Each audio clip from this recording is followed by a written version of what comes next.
भगवान श्री कृष्ण गीता के माध्यम से पूरे संसार को अमृत बांटते हैं। भगवान कहते हैं बुद्धिर ज्ञानम सम्मोह, यानी कि अमूढ़ता में असम्मोह में मैं हूँ। ये बड़ा ही कीमती शब्द है। जो लोग ध्यान करते हैं, साधना करते हैं, उनके लिए बड़ा ही इम्पोर्टेंट शब्द है, उपयोगी शब्द है। मूढ़ता का अर्थ होता है कि व्यक्ति लगता तो है कि वो जागा हुआ है, परंतु भीतर से सोया हुआ है, यानी भीतर से जागा हुआ नहीं है। सोया सोया सा, जैसे कोई नींद में चलता हो, ऐसे वो व्यक्ति दिखाई देता है। जैसे हम रास्ते में देखें लोगों को चलते हुए, बड़ी पैनी निगाह के साथ देखें तो हम ऑब्जर्व करते हैं, हम देखते हैं कि लोग अपने ही सपनों में चल रहे होते हैं। मन में कुछ चल रहा है, शरीर तो यहीं है, इसी धरती पर है, परंतु मन तो कहीं और है। चलते चलते लोग एक दूसरे से टकरा जाते हैं, फिर एक दूसरे से माफ़ी मांगने लग जाते हैं, क्योंकि मन होश कहीं और ही है, होश ही नहीं है उन्हें।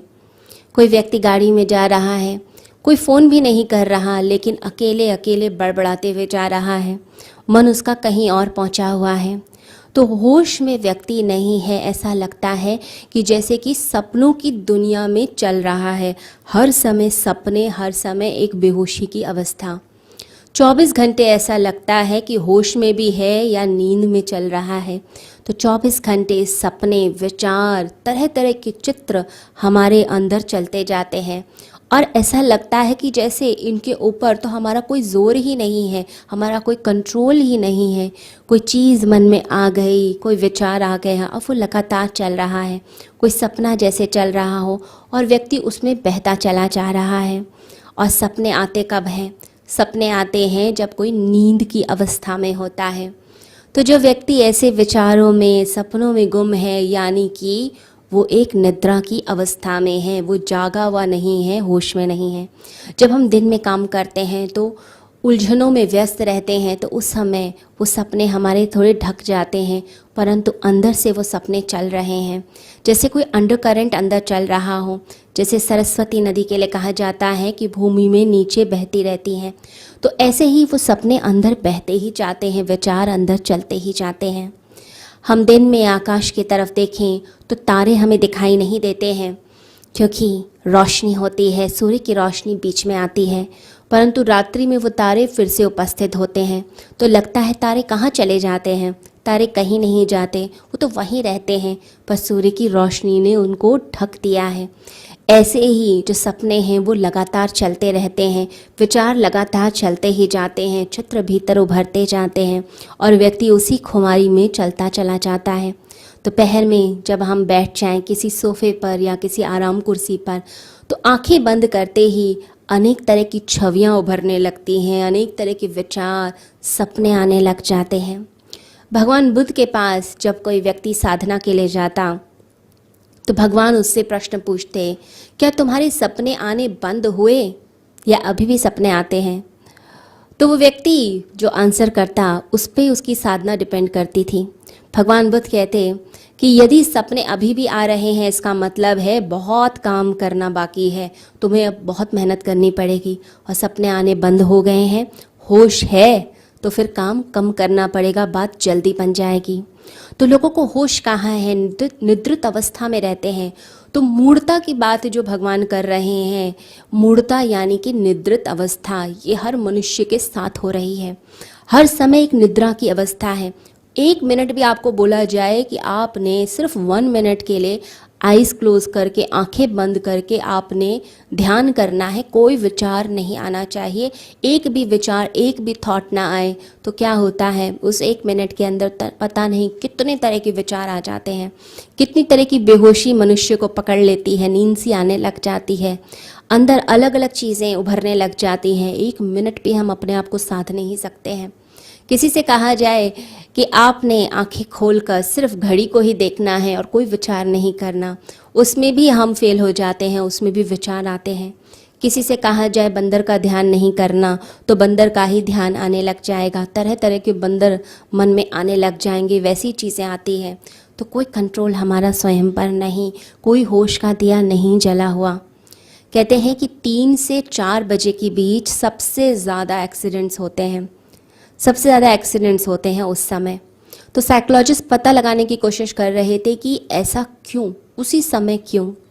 फिर वो बाद में रिसर्च करते हुए इस निष्कर्ष पर पहुँचे कि उस समय सबसे ज़्यादा आपको सपने आते हैं। जब हम सो रहे होते हैं तो हमें पता नहीं चलता, परंतु जब कोई व्यक्ति जागा हुआ है, उसकी आंखें खुली हुई हैं और वो ड्राइविंग कर रहा है, तो उस समय सपने एकदम से पकड़ लेते हैं।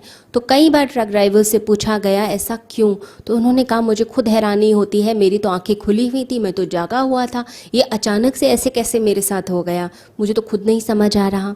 तो आंखें खुली हैं लेकिन फिर भी सपने ने पकड़ लिया। इसका मतलब है बेहोशी हमारी इतनी ज़्यादा है कि आंखें खुली भी हुई हैं लेकिन फिर भी बेहोशी पकड़ लेती है। तो आंख बंद हो या खुली है, उससे होश का, जागरण का कोई संबंध नहीं होता। जागृत अवस्था एक अलग अवस्था होती है। जब मनुष्य इसका अभ्यास करता है, हमेशा होश में रहना, आपका बोलना होश में, आप सोच समझ के बोलिए। लोग तो सोच समझ के बोलते भी नहीं हैं, कुछ भी बोल जाते हैं। किसी ने कहा आजकल इस तरह का भोजन बहुत प्रचलन में है, इस तरह का भोजन करो, आपने वो भोजन करना शुरू कर दिया। इस तरह के वस्त्र पहनना शुरू करो, आपने वो वस्त्र पहनने शुरू कर दिए। तो ऐसे व्यक्ति को बेहोश व्यक्ति ही कहा जाता है। होश में नहीं है वो, उसे खुद नहीं पता कि वो कर क्या रहा है। किसी की भी बात में आकर आप जब कुछ भी करने लगते हैं तो इसका मतलब है कि अभी अंदर होश नहीं है। बुद्ध जब छोटे थे तो उनके माता पिता ने उनका नाम सिद्धार्थ गौतम रखा, लेकिन जब वो जाग गए, जब उन्हें होश आ गया, होश का दिया आ गया, तब उनका नाम बदल गया, उनका नाम गौतम बुद्ध पड़ा, यानी बुद्धा दी अवेकन, जागा हुआ बुद्ध। यानी भीतर की निद्रा टूट गई, अंदर जागृति आ गई, अंदर होश आ गया। कहते हैं कि जब बुद्ध सोते भी थे तो भी एक ही मुद्रा में, एक ही पोस्चर में सोते थे। तो उनके जो शिष्य थे आनंद, वो उनसे पूछते, क्या आप रात्रि में भी संभल कर सोते हो? आप तो हिलते भी नहीं, आपका दायां पैर जहाँ है वहीं रहता है, आपका जो बायां हाथ है जो सिर के नीचे रहता है वो बिल्कुल वैसा ही रहता है। तो बुद्ध ने कहा कि नहीं, कि मैं संभल कर नहीं सो रहा हूँ, मैं भीतर से जागा रहता हूँ। यानी सिर्फ शरीर सोता है, भीतर होश का दिया हमेशा जागृत है। तो जिसने ये होश जगा लिया वो है योगी, और जो बेहोशी में जीवन जीता है वह है भोगी। तो हम भोग में जी रहे हैं या योग में जी रहे हैं, इसका पता चलता है कि हम कितने जागरूक हैं, कितना जागरण है हमारे अंदर। तो जागरूकता, जागरण कभी कभी खतरे के क्षणों में भी आता है।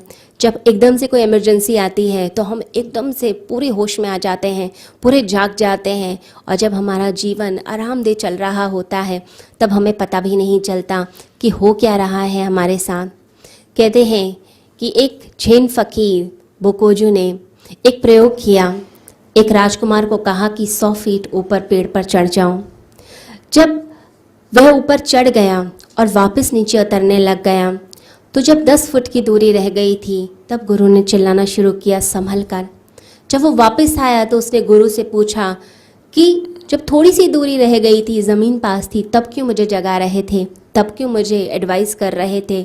मैं सोच रहा था जब मैं ऊंचाई पे जाऊंगा तब आप मुझे बताएंगे, सावधानियां देंगे, परंतु जब बिल्कुल ज़मीन पास थी अब आप सावधानी दे रहे हो। तो गुरु ने कहा, उस समय तेरे लिए खतरा था कि तू ऊपर से नीचे गिर जाता, तू संभल कर चल रहा था, होश था तेरे भीतर, लेकिन जब तुझे लगा कि अब तो ज़मीन पास आ गई तब तेरे अंदर बेहोशी शुरू हो गई, तू लापरवाह हो गया, तू ओवर कॉन्फिडेंट हो गया। तो गुरु का कार्य यही होता है कि शिष्य के भीतर एक जागृति पैदा करना, शिष्य को जगाना। शिष्य जहाँ लापरवाह होने लग जाए वहीं पर उसको टोक देना, उसको जगाकर उसे योग की तरफ लेकर जाना। तो गुरु के सानिध्य में रहकर अपने भीतर के होश के दिए को जगाइए, गुरु के वचनों को अपने जीवन में उतारिए और अपने अंदर उतारते हुए, अपने अंदर होश का दिया जलाते हुए अपनी ज़िंदगी में आनंद को पैदा कीजिए। सभी को हरि ओम।